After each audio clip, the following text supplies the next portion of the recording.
नमस्कार। India debate में आप सबका स्वागत है। मैं हूं आशुतोष पाठक। मित्रों, मुंबई में आप सबको लग रहा होगा कि शांति है, मातम पसरा है, लेकिन मुंबई और पूरा महाराष्ट्र अभी अशांत है। अशांत क्यों है? 2 सप्ताह गुजर गया, 2 सप्ताह और बाकी है और आने वाले 2 सप्ताह में बहुत सारे काम करने हैं और ये काम ऐसे हैं जो परेशानी का सबब बन गया है। कुछ लोगों के पाप की गठरी को ढोना पड़ रहा है वर्तमान के कुछ जिम्मेदार लोगों को, इसलिए परेशानी हो रही है। परमबीर सिंह के पाप और ठाकरे परिवार के गुनाह को वर्तमान चीफ सेक्रेटरी, वर्तमान डायरेक्टर जनरल ऑफ पुलिस और वर्तमान मुंबई के माननीय कमिश्नर, पुलिस कमिश्नर, इनको झेलना पड़ रहा है। उनकी पाप की गठरी को उठाना पड़ रहा है। जो कुछ भी कुकृत्य परमबीर सिंह ने किया, जो कुछ भी कुकृत्य ठाकरे परिवार ने किया, अब झेलना पड़ रहा है वर्तमान चीफ सेक्रेटरी को और डीजीपी को और मुंबई के पुलिस कमिश्नर को। क्यों? अब वक्त है कि थमने का नाम नहीं ले रहा। 2 सप्ताह गुजर गए, सिर्फ 2 सप्ताह बाकी है। 4 सप्ताह की मोहलत मिली है। हालांकि तारीख जो है वो 18 जून निश्चित है अगली सुनवाई का, लेकिन 30 अप्रैल को सुनवाई के दौरान कोर्ट ने यह कहा था कि अगर जरूरी हुआ तो वैकेशन बेंच के पास भी सुनवाई हो सकती है और इसमें किसी को कोई बंदिश नहीं है। अगर कोई नई बात, सतीश साल्यान के वकील कुछ भी नई बात लेकर के सामने आते हैं तो उसे रोका नहीं जा सकता है और उसकी सुनवाई हो सकती है। सतीश साल्यान के वकील से हमारी लगातार बातचीत हो रही है। उन सब का कहना है कि हम इंतजार कर रहे हैं। आज 2 सप्ताह गुजर गए हैं। होना तो यह चाहिए था कि सुप्रीम हाई कोर्ट के ऑब्जर्वेशन के बाद फौरन से पेशतर मुंबई के पुलिस कमिश्नर को एफआईआर दर्ज करनी चाहिए थी और फिर रिप्लाई में इसको मेंशन करना चाहिए था। अब हाथ पांव क्यों फूल रहे हैं?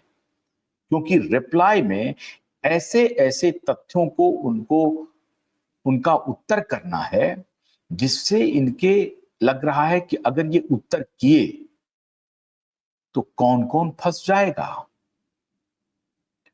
और अब पूर्व मुंबई पुलिस कमिश्नर, उनके गैंग, नीचे में सचिन वाजे, उनका जो गैंग है, ऐसा नहीं है कि पूर्व मुंबई पुलिस कमिश्नर सचिन परमबीर सिंह और सचिन वाजे का गैंग मुंबई पुलिस में ऑपरेशनल नहीं है। उनके बहुत सारे शागिर्द हैं। दूसरी तरफ ईमानदार पुलिस ऑफिसर भी हैं। दूसरी तरफ बहुत शानदार, एक से एक ईमानदार पुलिस ऑफिसर हैं। उन लोगों का कहना है कि इन बेईमानों की वजह से पूरी मुंबई पुलिस की इज्जत तार तार हुई है, मिट्टी में मिल गई है। हम लोग उसके पाप की गठरी को नहीं ढो सकते हैं। टग ऑफ वॉर चल रहा है। वर्तमान मुंबई के महाराष्ट्र के डीजीपी माननीय रश्मि शुक्ला का 36 का रिश्ता है परमबीर सिंह से। परमबीर सिंह का 36 का रिश्ता था संजय पांडे से भी। लेकिन दिक्कत यह है कि रश्मि शुक्ला का 36 का संबंध क्यों है? इसलिए नहीं कि रश्मि शुक्ला की कोई व्यक्तिगत नाराजगी है परमबीर सिंह से, बिल्कुल नहीं। परमबीर सिंह एक ऐसा ब्लॉट है वर्दी के ऊपर, बदनुमा दाग है, जिसे कोई भी ईमानदार पुलिस ऑफिसर बर्दाश्त नहीं कर सकता। इसीलिए रश्मि शुक्ला फूटी आंख नहीं सुहाते हैं परमबीर सिंह को और ना ही परमबीर सिंह सुहाते हैं रश्मि शुक्ला को। दोनों दो ध्रुव पर हैं। रश्मि शुक्ला जो मुंबई की महाराष्ट्र की वर्तमान पुलिस डीजीपी हैं, वो बिल्कुल भी पसंद नहीं करती हैं परमबीर सिंह और उसके गैंग को। अंदर की खबर ये है, जो वर्तमान पुलिस कमिश्नर नियुक्त हुए हैं देवेन भारती, उनका भी बहुत अच्छा संबंध पूर्व पुलिस कमिश्नर परमबीर सिंह के साथ नहीं रहा है। लेकिन दोनों एक पुलिस महकमे में रहे हैं। सामने से दोस्ती भी दिखती है, मिलते हैं तो हाथ भी मिलाते हैं, लेकिन अंदर की खबर है कि दोनों एक दूसरे को नापसंद करते हैं। असल में परमबीर सिंह को नापसंद करने वालों की बहुत लंबी चौड़ी फौज है, बहुत लंबी चौड़ी। और ये सिर्फ खाली महाराष्ट्र में नहीं है, पूरे देश भर में है। तो देश भर के आईपीएस बिरादरी के लोग जब आपस में बैठते हैं, और उसमें से बहुत सारे जो इनके बैच के और अलग अलग पुलिस महकमों में अलग अलग, थोड़े सीनियर थोड़े जूनियर, कुछ लोग हमारे मित्र हैं, और वो अक्सर बातचीत में ये बताते रहते हैं कि परमबीर सिंह जो है वो दिशा और सुशांत के केस में नहीं बच पाएगा।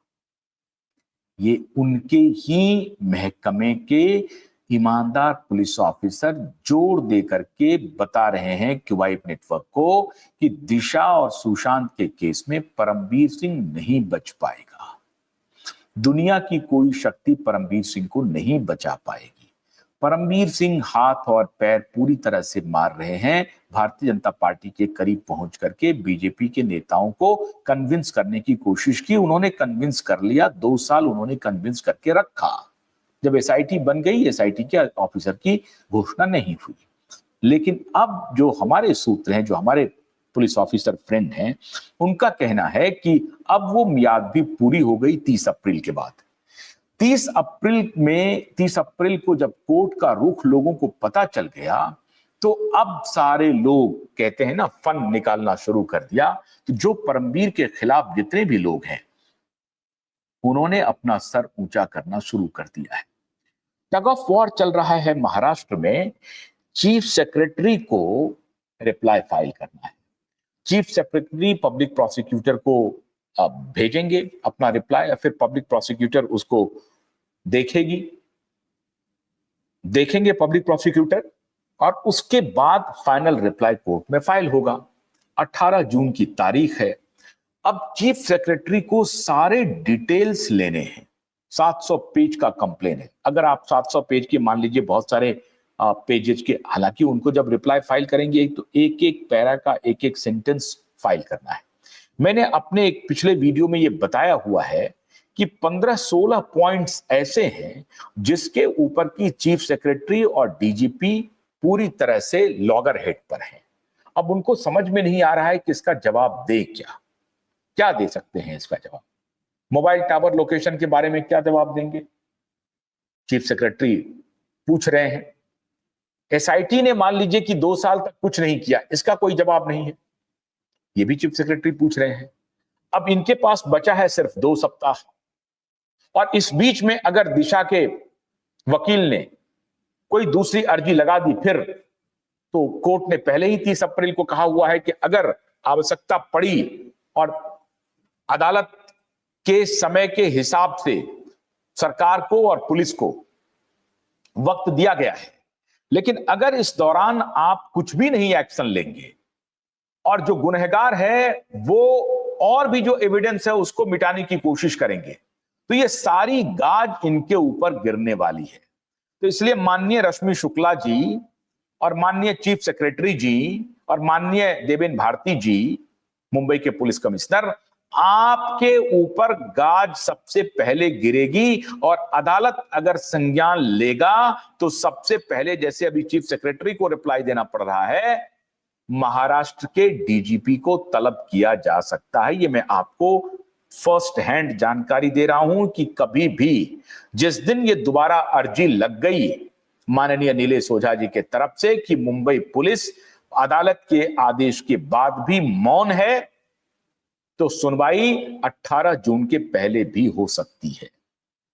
लेकिन कोई बात नहीं है, हम सरकार की प्रतीक्षा कर रहे हैं, क्योंकि सरकार के सरकारी वकील ने अदालत में कहा है कि सतीश सालियान के जितने भी कंप्लेन हैं, हमारा उनसे कोई विरोध नहीं है और हम उनके कंप्लेन का कॉग्निजेंस ले चुके हैं, इस पर कार्रवाई कर रहे हैं। कार्रवाई वो क्या कर रहे थे, तो उन्होंने एसआईटी को दिया। अदालत इस उत्तर से संतुष्ट नहीं हुई, और उसके बाद अदालत ने कहा कि ये सब बकवास बंद कीजिए आप, और आप लिखित में बताइए कि आपने क्या किया 2 साल में। और एडीआर का जो भी एडीआर के तहत जो आप इंक्वायरी कर रहे हैं उसका कोई मतलब नहीं है, ये कॉग्निजेबल ऑफेंस है और इसमें फौरन से पेशतर एफआईआर कीजिए। अब एफआईआर नहीं किया है उसका क्या जवाब देंगे? इसका मतलब है कि एफआईआर करना पड़ेगा, और एफआईआर अगर करना पड़ेगा तो अरेस्ट भी करना पड़ेगा। एफआईआर करके आप क्या कर रहे हैं? तो अभी ये कह सकते हैं कि साहब मैंने एफआईआर कर लिया है, माननीय कोर्ट का आदेश था, तो फिर कोर्ट पूछेगी तो एफआईआर पहले क्यों नहीं किया, उसका क्या जवाब है?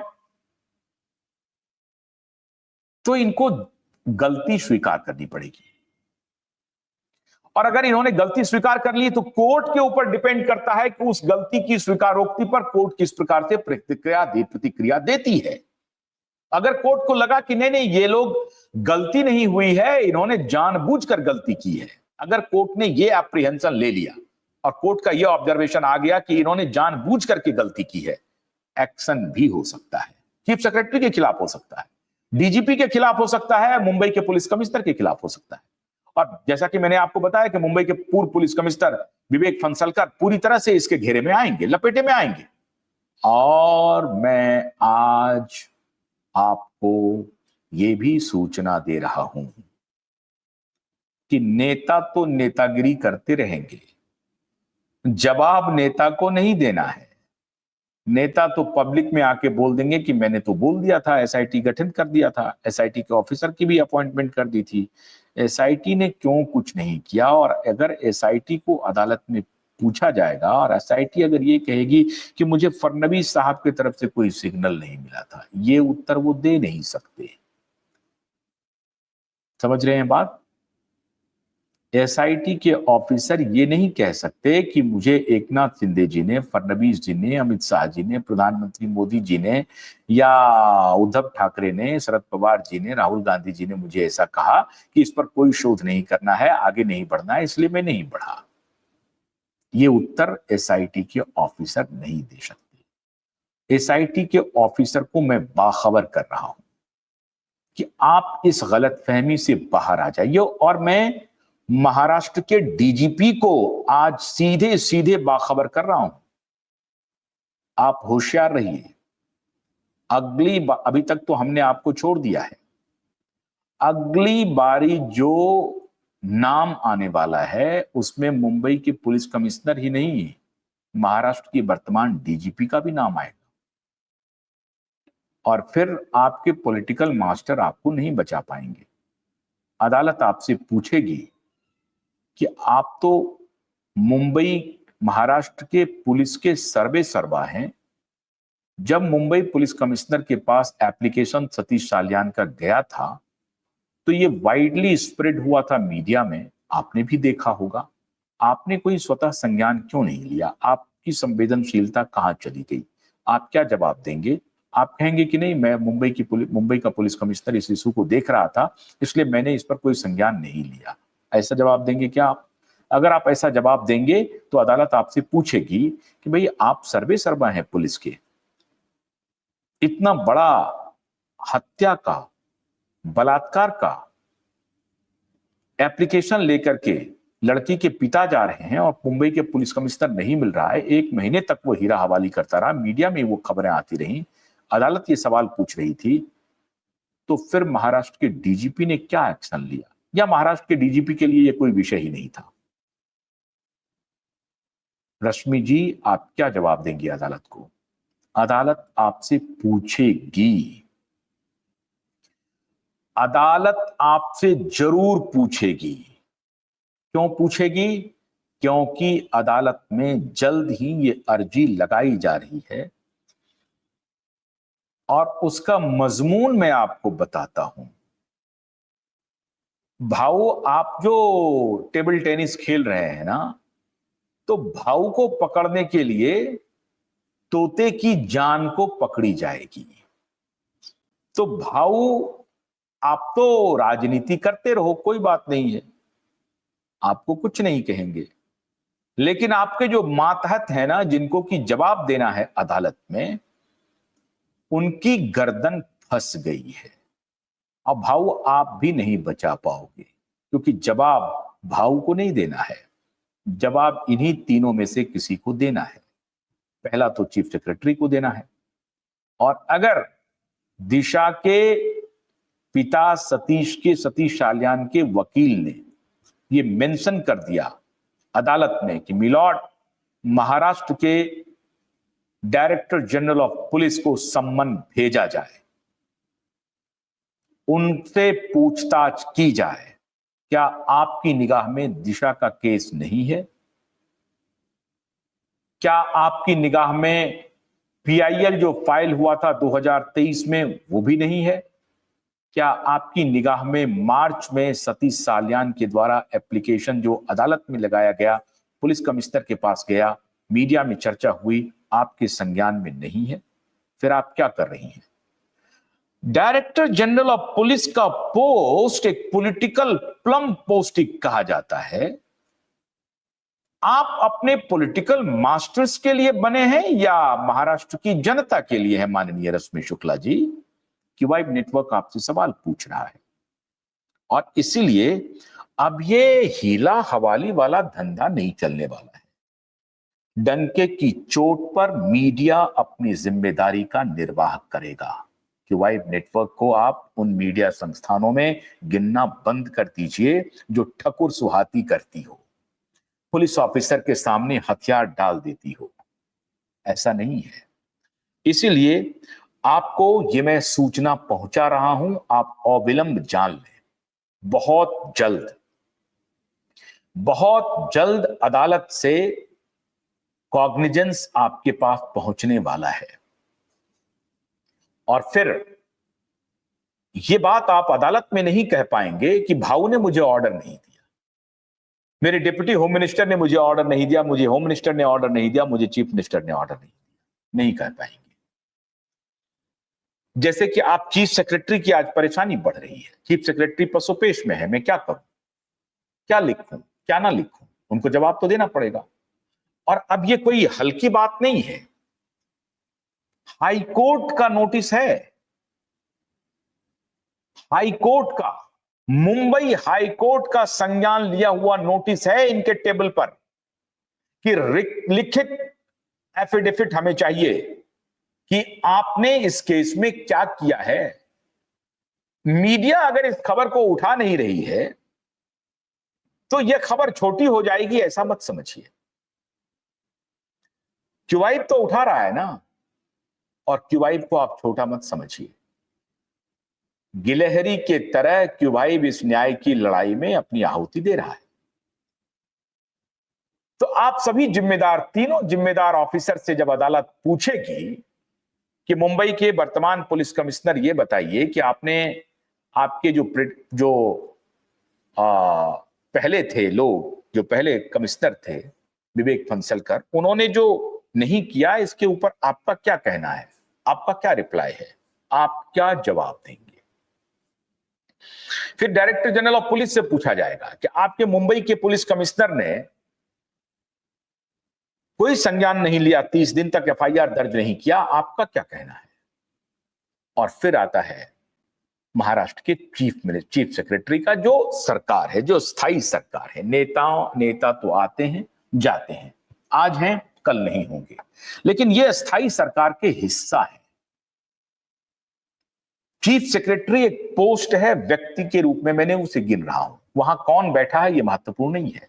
रश्मि शुक्ला एज ए व्यक्ति, एज ए पर्सन के रूप में मैं उनसे सहमत हो सकता हूं और सहमत हो सकता हूं, लेकिन as a director general of police Maharashtra मैं असहमत हो सकता हूं और मुझे असहमति के पूरे अधिकार हैं और पूरे सबूत हैं, आधार हैं। असहमति क्यों है? डायरेक्टर जनरल ऑफ पुलिस से, रश्मि शुक्ला से नहीं। रश्मि शुक्ला एक इंडिविजुअल नाम है, एक पर्सन है, बस। हम तो डायरेक्टर जनरल ऑफ पुलिस जो कुर्सी है उससे ये सवाल पूछ रहे हैं कि जब अदालत आपसे पूछेगी कि आपके मातहत मुंबई के पुलिस कमिश्नर ने एफआईआर नहीं किया 30 दिन तक, इसके पीछे का कारण क्या है, आधार क्या है, तो आप क्या जवाब देंगे? आपके पास कोई जवाब नहीं होगा। क्यों? क्योंकि जो विक्टिम है उसके पिता खुद पहुंचे हैं, तो कानून का सर्वथा उल्लंघन हो गया। तो आप प्लीड गिल्टी करेंगे कि हमसे गलती हो गई, हमारे जहन में नहीं थी बात।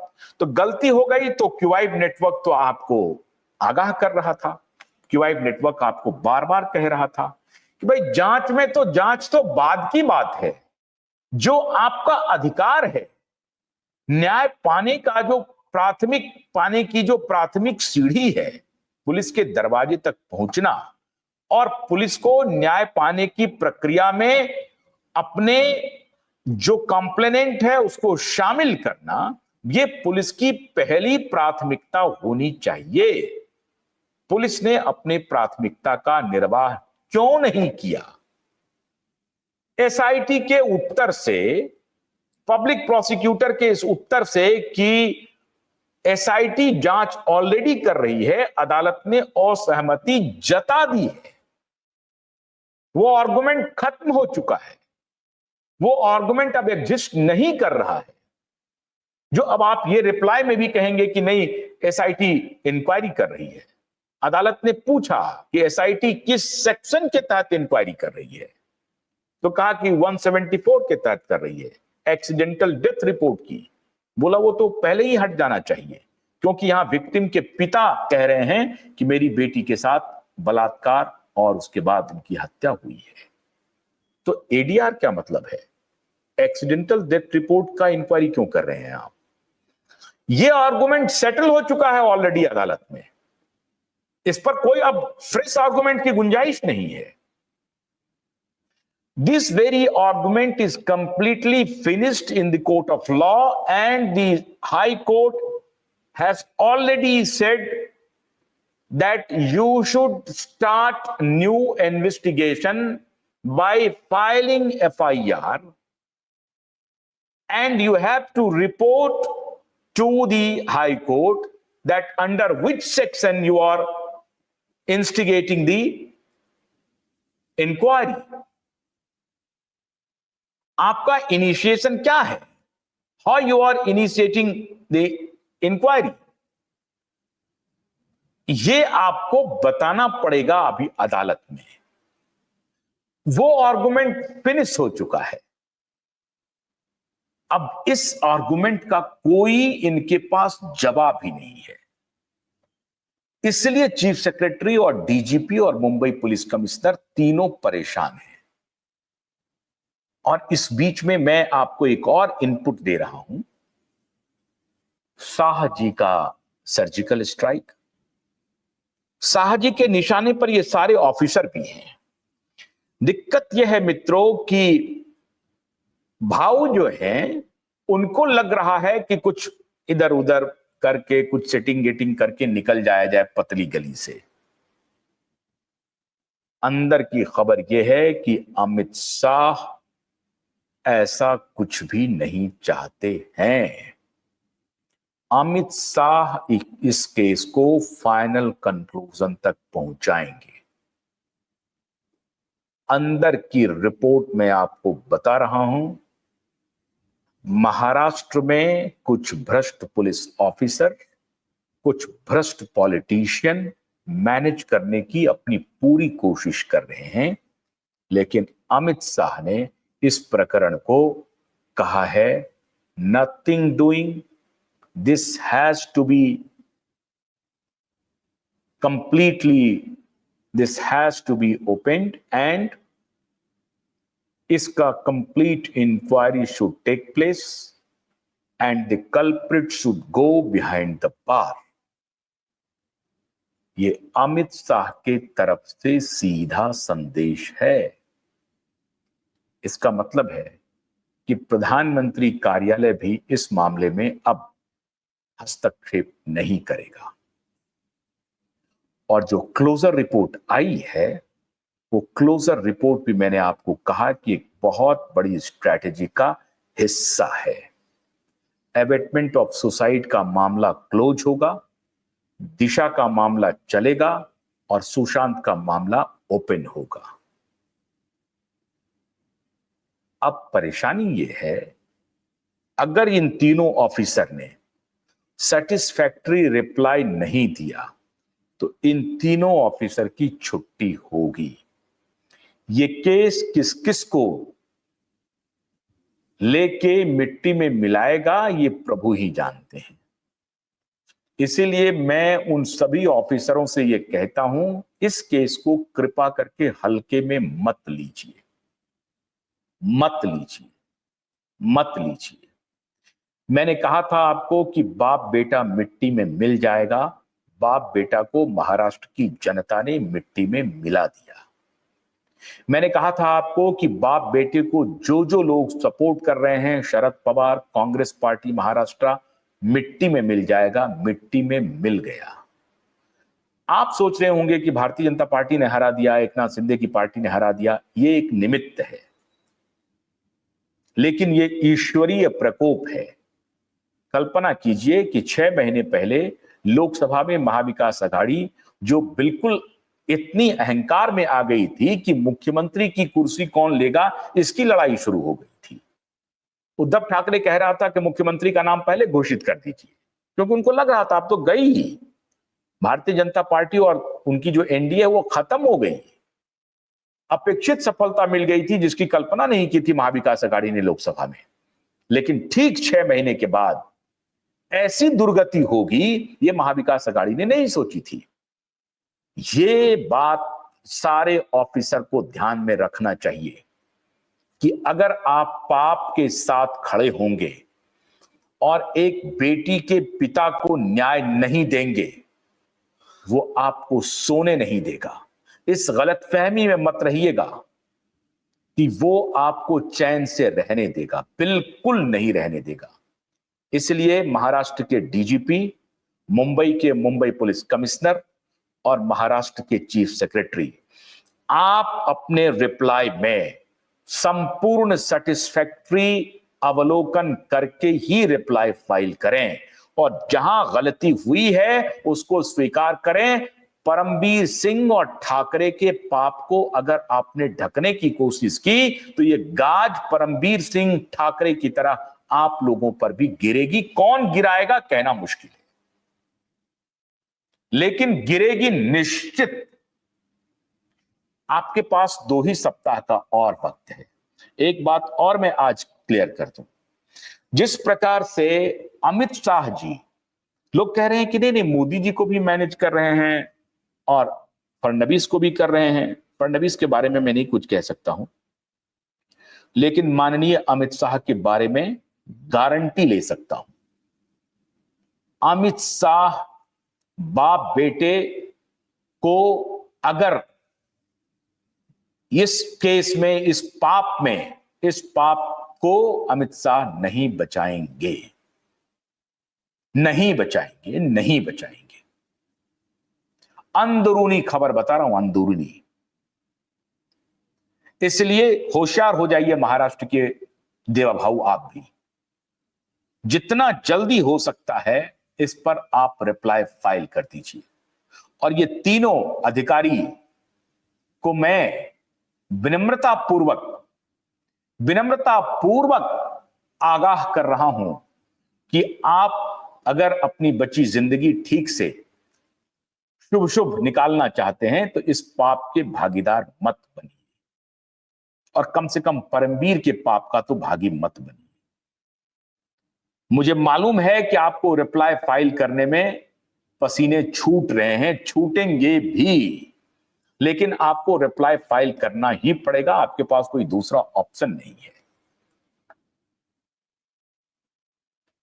तो धैर्य रखिए। मैं उम्मीद करता हूं कि महाराष्ट्र के ये तीनों ऑफिसर जल्द से जल्द रिप्लाई फाइल करेंगे। लेकिन मैं एसएसआर वॉरियर अपने दर्शकों को ये बता देना चाहता हूं कि 2 सप्ताह और इंतजार करेंगे हम। 18 जून का तो इंतजार नहीं करेंगे। मई जून 1 तारीख तक का जरूर करेंगे, और उसके बीच उसके बाद निश्चित रूप से कोई ना कोई इंटरवेंशन नया फाइल होगा कि इस केस में सबूतों को मिटाने का काम किया जा रहा है। और सरकार रिप्लाई फाइल कर रही है कि नहीं कर रही है, इसके बारे में स्टेटस रिपोर्ट अदालत को बताए, क्योंकि अदालत ने पहले ही कहा है कि इस बीच में अगर आवश्यकता पड़ी तो वेकेशन बेंच के बाद सुनवाई हो सकती है।